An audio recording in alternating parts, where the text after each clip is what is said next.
Les experts basket saison 4, épisode 4, bienvenue sur Monaco Info. On est très heureux de vous retrouver en compagnie de notre consultant Ali Traoré. Bonjour Ali. Bonjour. Comment se passe ce projet Ali Traoré, Roca Team 2030? Très bien, c'est passionnant. Hein, donc voilà, effectivement, en 2030, je serai bien entraîneur de la Roca Team, c'est prévu. On a hâte de voir ça. Et oui, Ali a débuté le coaching, dites-nous tout un petit peu. Eh bien, c'est tout ce que je voulais faire. Hein, donc il y a beaucoup de choses à apprendre et en tout cas, je suis motivé et prêt à apprendre le plus possible. Eh bien, avant de débriefer ce que fait Ali en tant qu'entraîneur, on va débriefer ce que fait la Roca Team pendant cette quinzaine. C'est parti pour le débrief.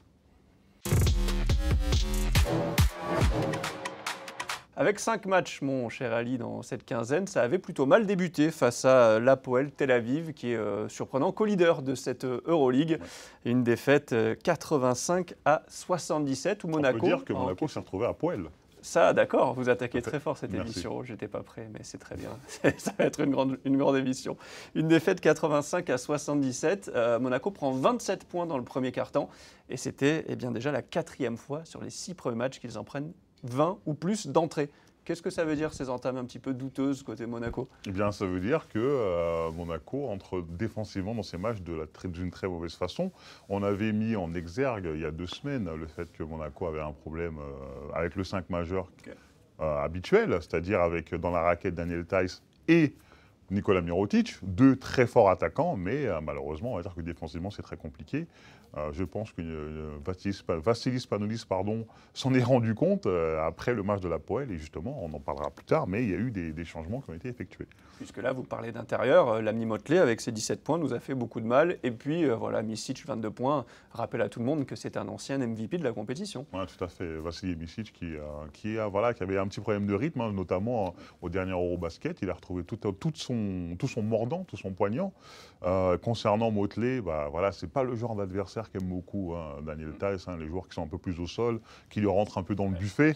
Et on a pu voir qu'il a fait un gros chantier, l'ami Jonathan Motley. Alors, côté Monaco, les stars ont plutôt répondu présent. Mike James, 20 points, Theis et Okobo, 12 et Alpha Diallo, 11. Mais le changement tant attendu est arrivé du côté de la Grèce, mon cher Ali, à Athènes. On promettait l'enfer à Monaco avec cette semaine face aux 2 équipes stars d'Athènes, Olympiakos là-bas, Pana à la maison. Et au final, ça s'est très bien passé. 2 sur 2, Monaco qui a l'habitude d'élever le curseur un petit peu, d'être fort avec les forts. Ouais, tout à fait, c'est très bien. Moi, je préfère les forts avec les forts que les forts avec les faibles. Oui. Bon, en tout cas, ouais, Monaco a cette tendance d'élever son niveau de jeu face à des adversaires valeureux. Voici Spanoulis qui montre que le Pirée s'arrête chez lui. Oui. Voilà, Monaco et le Pirée, c'est chez lui. Mais j'ai envie de mettre en lumière un changement qui a été effectué dans le 5 majeur.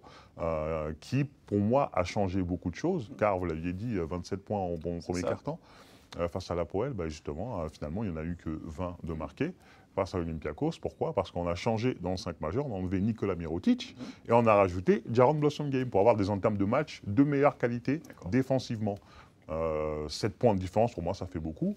Déjà, je salue aussi comment dire, l'état d'esprit de Nikola Mirotic, qui est quand même une superstar en Europe et qui accepte de sortir du banc. Ça fait un punch offensif en sortant du banc et ça permet à Monaco de bien entamer les matchs défensivement. Donc un 5 majeur avec Strazel, Alpha Diallo, où je saute des joueurs, et Jaron Blossomgame, défensivement, ça tient la route avec des joueurs beaucoup plus offensifs que sont Daniel Theis et Mike James. Au moins 3 soldats dans le 5, on a compris, c'est ça l'idée. Alors on a eu aussi une masterclass du duo Diallo-James, 32 dévals et 27 points pour Alpha Diallo, qui a rappelé à tout le monde qui vient de là, de la Grèce, de l'Avrios, ce petit club où on est allé le chercher.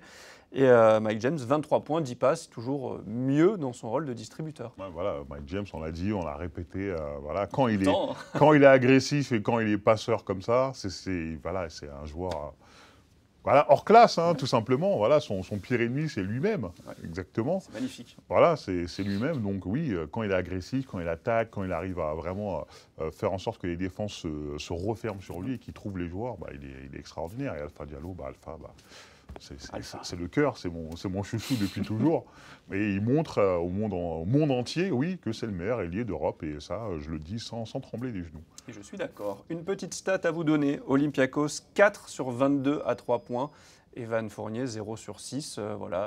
Pourquoi est-ce que l'Olympiakos a été si maladroit? C'est en partie grâce à la défense monégasque aussi. Tout à fait. Alors, la défense monégasque a été très agressive sur les shooters. Et pour le cas précis de Evan Fournier, Alpha Diallo, il était dans son short. Il n'a pas lâché du début de match. Un joueur comme Evan Fournier, on le sait, si dès le début du match, vous le laissez faire ce qu'il veut, après toute la soirée, il va mettre des gros shoots. Mais là, Alpha, dès le début, il a dit, toi, ce soir, interdit, tu vas passer une soirée pourrie. Et ça a été le cas. S'est occupé de son cas, en effet. Confirmation attendue face au Pana, à la maison cette fois-ci vendredi. Et il y a eu confirmation. Victoire 92-84 face à la bande à Kendrick Nunn, avec 7 joueurs à 9 points ou plus. Ouais. Est-ce que du coup c'était un peu le match le plus abouti collectivement depuis le début de saison pour vous? Exactement. Autant j'étais sur ma faim défensivement avec cette équipe de Monaco, autant sur le jeu collectif, ça a toujours été le cas. Spanoulis a pu vraiment mettre sa patte à ce niveau-là, faire en sorte que le ballon circule bien. Et là, effectivement, c'est une très très belle performance collective. Beaucoup de joueurs sont impliqués, tout le monde touche le ballon. Ça part de Mike James encore une fois. Mais de ce que j'ai compris, dans le 5, Mike James est plus en poste en arrière. Ouais. Parce qu'à côté, il y a Mathieu Strazel aussi, qui est plus un distributeur. Donc vraiment, c'est vraiment intéressant comment le jeu est distribué dans le jeu monégasque. On fait un petit bilan, 8 matchs d'Euroleague, Monaco est à 5-3 en ayant déjà joué le Zalgiris, l'Apoel, les 2 équipes d'Athènes, l'Olympiakos et le Pana, et Valence. Ça fait 5 équipes du top 7. C'est pas mal, ça veut dire que derrière, il y a une petite série potentielle à faire. Ouais, c'est pas mal, c'est-à-dire que c'est les équipes en forme du moment. Mais on connaît l'Euroleague. L'Euroleague, il y a pas mal de grosses écuries qui sont un petit peu à la ramasse. Je pense à Fenerbahçe, je pense à Olympiakos, Pana, etc., etc. Ok, là, actuellement, les costauds, ce sont ces équipes que vous avez citées. Mais on verra quand on va arriver en janvier, février, quand tout le monde sera un peu fatigué, il fera froid, on sera un peu malade, machin.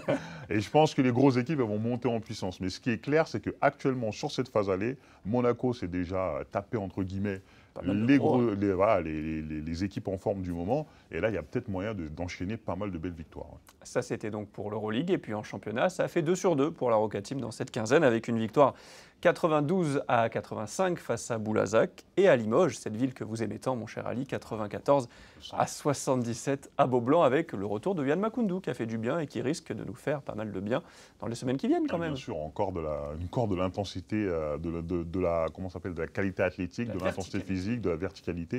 Et c'est clair qu'il va nous faire énormément de bien. Donc, welcome back, Johan. Exactement. Et on va passer tout de suite à votre chronique, le point d'Ali. Ali, dans votre chronique, vous souhaitez évoquer les ex de la Roca Team qui se portent très très bien. C'est vrai, vous avez raison. C'est un beau message, encore une fois, que vous délivrez dans cette émission. Et on va parler de l'Étoile Rouge de Belgrade, qui est l'équipe la plus en forme de l'Euroleague, avec donc 6 victoires d'affilée, avec à leur tête ce bon vieux Sacha Obradovic. Le Red Star qui revit avec l'homme qui avait embrassé l'écusson sur le parquet, on s'en souvient. Oui, tout à fait, Sacha Obradovic, qui est un expert. On se souvient quand il est venu à la Roca Team, pareil, il est arrivé, il est très bon dans les reprises de situations un peu compliquées. Il y a l'Étoile Rouge, elle a commencé à 0-2, 6 victoires d'affilée. Il a su donner une grosse identité défensive à cette équipe de l'Étoile Rouge, qui devait être une équipe bonne défensivement, ce n'était pas le cas, avec des joueurs costauds, physiques, des Moneke, les Ogélier, et j'en passe les meilleurs. Donc clairement, il ne s'est pas pris la tête, il est venu, il a dit les gars, on va faire ça défensivement, on va être solide défensivement, et en attaque, on va donner les clés à Cody Miller-McIntyre, et on va laisser jouer le reste de l'équipe. Quelques chiffres pour illustrer vos propos. 77,3 points concédés pour la Roca Team, mais quand même 88,6 marqués. Ça veut dire qu'il y a un super delta. Pour l'Étoile Rouge, pardon, c'est ce que j'ai dit. La Roca Team. Ah, vous avez raison. On a l'habitude après rouge, Roca, rouge. Rouge et blanc, on était dans le thème. Ouais. Donc ça veut dire que ça défend, mais aussi offensivement, vous l'avez dit, le ballon on se partage, il y a des joueurs qui marquent un petit peu de tous les côtés sur le terrain. Ouais, exactement, la patte Sacha Obradovic qui aura été très intelligent en ne chamboulant pas tout, mais en faisant quelques modifications qui font que maintenant l'Étoile Rouge, c'est un ogre. Vous rajoutez cette équipe, en plus leur public à domicile, bonne chance pour gagner là-bas. Alors il n'y a pas que le coach, l'ancien coach là-bas, il y a des anciens joueurs aussi, avec Donatas Motiejunas qui était encore à Monaco au début de la saison, jusqu'au mois de septembre, et qui depuis son arrivée en Serbie, 17 minutes de jeu sur le parquet, 9 points, 56% à 2 points, et 11 dévals en 16 minutes sur ces matchs-là. C'est très propre. Voilà. En plus, c'est un coach qui le connaît très bien. Hein. C'était son coach à la Roca Team. Voilà, on a un ex-serbe, un ex-lituanien. Et le grand lituanien, il montre qu'il en a encore sous le pied. Donc c'est un peu dommage. Hein. Moi, j'ai jamais vraiment compris pourquoi il a été autant placardisé à Monaco, parce qu'en plus, il est plutôt complémentaire des intérieurs monégasques. Il montre tout ce qu'il est capable de faire, son jeu de haut panier, sa petite papate. C'est pas le meilleur défenseur, mais il peut prendre des rebonds, il peut bien défendre, il peut mettre le ballon dans le panier. Oui, c'est important. Et moi, je suis très content pour lui et j'espère qu'il va continuer à s'éclater. Évoquons le cas de Shima Moneke, qui est aussi bon sur le terrain que sur YouTube, finalement. Alors, on se souvient qu'à Monaco, il y avait eu un petit peu friture sur la ligne entre les deux, entre Obradovic et Moneke. Là, c'est 25 minutes de jeu, 15,5 points de moyenne, 66% à 2 points et plus de 7 rebonds. Il a fait 7 fois plus de 15 dévals depuis le début de saison en 8 matchs d'Euroleague, Shima Moneke. On le connaît, hein, son volume de jeu, il est monstrueux. Hein, c'est une usine à gaz. Après, à la décharge d'Obradovic, Moneke, à Monaco, il y avait quand même du monde sur le poste. Il y avait Blossom Game, il y avait John Brown. Et Alpha. Donc il n'y avait pas beaucoup de place pour lui. Il est parti à Baskonia, il a montré que c'était l'un des meilleurs joueurs d'Europe. Et là, il s'éclate à l'Étoile Rouge. Donc là, je pense que les retrouvailles entre Obradovic et Moneke se passent très très bien. Parce que là, pour le coup, c'est le big boss dans le 5 majeur et il peut montrer toutes ses qualités. Si on continue au rayon des ex, pour qui ça se passe bien, on reste en Grèce, à Athènes, Donte Hall, 7 points de moyenne, 84,6% au tir, quasiment 5 rebonds et un compte par match. C'est propre aussi. Il fait son taf, c'est très très propre. Il est très complémentaire de Milutinov qui fait une saison extraordinaire. Et Donte Hall, il arrive derrière pour apporter de la verticalité, des alley-oop. Voilà ce qu'il apporte à la Roca Team. Il apporte à l'Olympiakos. Donc c'est très bien ce qu'il fait. Je pense qu'ils sont très satisfaits de lui. Et on ne pouvait pas terminer cette chronique, Ali, sans avoir une pensée pour deux ex de la Roca Team, malheureusement pour qui eh bien, les blessures ont déjà freiné la saison. Georgios Papagiannis, la déchirure du ligament croisé antérieur du genou gauche. Et puis pour Mam Jaite aussi, on s'en souvient, c'est malheureusement, ça remonte un petit peu plus. Mais voilà, cette rupture du tendon d'Achille, on a une grosse pensée pour tous les deux. Grosse pensée à eux, j'espère qu'ils se rétabliront et reviendront à leur meilleur niveau. On passe tout de suite à la dernière chronique, c'est la question du jour.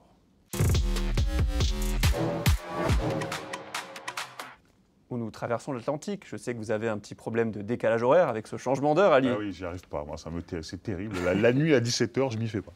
Eh bien, on va parler d'un décalage un petit peu plus long, puisque du côté de la NBA, votre chère NBA, que vous adorez, tout à fait. Eh bien, on a Victor Wembanyama qui commence la saison sur un sacré chantier. Alors bon, la nuit dernière, il a fait un petit match face à Phoenix. Oui, hein, ça mais arrive. avant cela, quand même, il tourne à 26,7 points de moyenne. 13,7 rebonds, deuxième de la Ligue, et puis 4,7 contre. Ça, c'est du grand n'importe quoi. La question, est-ce que c'est la saison de tous les records pour notre ami Wemby? Oui, tout à fait. Il avait annoncé, après avoir fait son été, son été de Shaolin, qu'il allait faire une grande saison.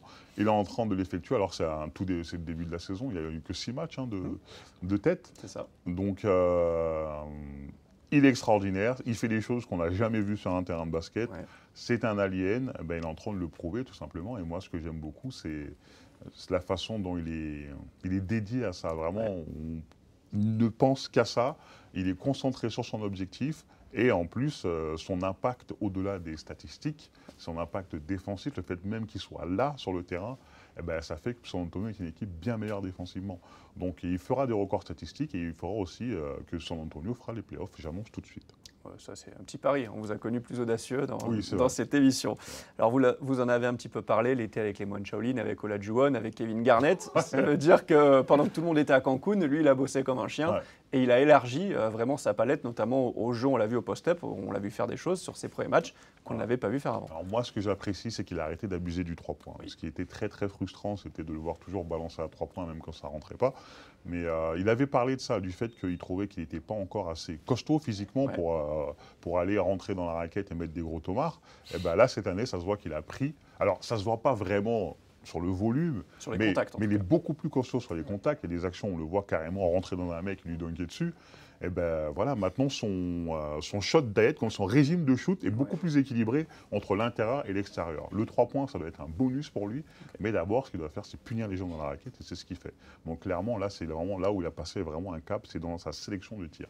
Vous parlez de la dissuasion, on a déjà vu une compile de joueurs qui allaient au drive face à lui et qui au final n'osent pas et qui ressortent comme dans un dessin animé, ils prennent des 80 là, et des 80, n'importe quoi, des 2 pieds. des 4 fers. Exactement. Voilà. Ils prennent les 4 fers quand ils voient le mur, quoi. Donc oui, rien que sa dissuasion elle est absolument dingue, elle est absolument démentielle au niveau NBA. Autre stat assez improbable, jamais les Spurs n'avaient débuté à 5-0. Quand on connaît toutes les grosses générations qu'il y a eu, ça a été fait avec Wemby, ils sont à 5-1 maintenant, et tout ça sans De'Aaron Fox encore. Ah oui, c'est fort. Non, mais en plus, ce qui est bien, c'est qu'on lui avait annoncé, j'avais vu dans une conférence de presse, que les Spurs n'avaient jamais gagné 5 matchs d'affilée pour commencer la saison. Et direct, il a dit, OK, on va se faire ce record-là, mais par contre, juste après, il s'est relâché. Donc oui, donc clairement, en plus, il a la recherche de records, hein, vraiment. Les stats individuels, je pense qu'il s'en fiche, mais il veut des records, il veut gagner des titres avec San Antonio, et il emmène tout le monde avec lui. Alors Wemby au sommet, Giannis, meilleur marqueur de la Ligue, on a toujours Doncic et Jokic dans l'équation. Les Américains, ils commencent un peu à avoir un petit mal de crâne. Ah ouais, non, la NBA, elle est clairement aux Européens. Voilà, il y a quelques bons Américains, toujours. Elle était Axé, Austin Reeves, etc. Mais effectivement, là, l'Europe est en train de dominer totalement le basket NBA. Écoutez, fallait pas les inviter. Voilà. Et pourvu que ça dure. Exactement. Ali, merci beaucoup d'avoir été avec nous. Vous avez été très bon, encore une fois, dans cette émission. Et puis, on se retrouve très bientôt sur Monaco Info pour un nouveau numéro des Experts.